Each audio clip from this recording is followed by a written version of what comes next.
Never let what you cannot do to interfere what you can do.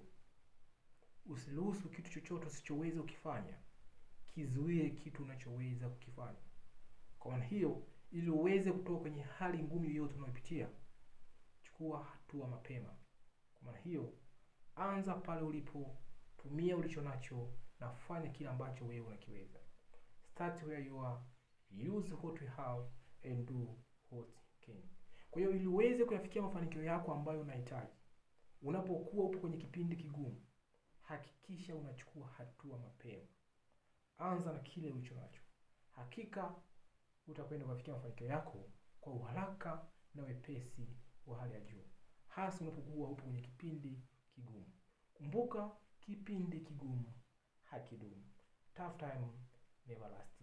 And the obstacle is a way. Bila kusahau, mafanikio yako ndiyo flyer. Asanteni sana kunisikiliza.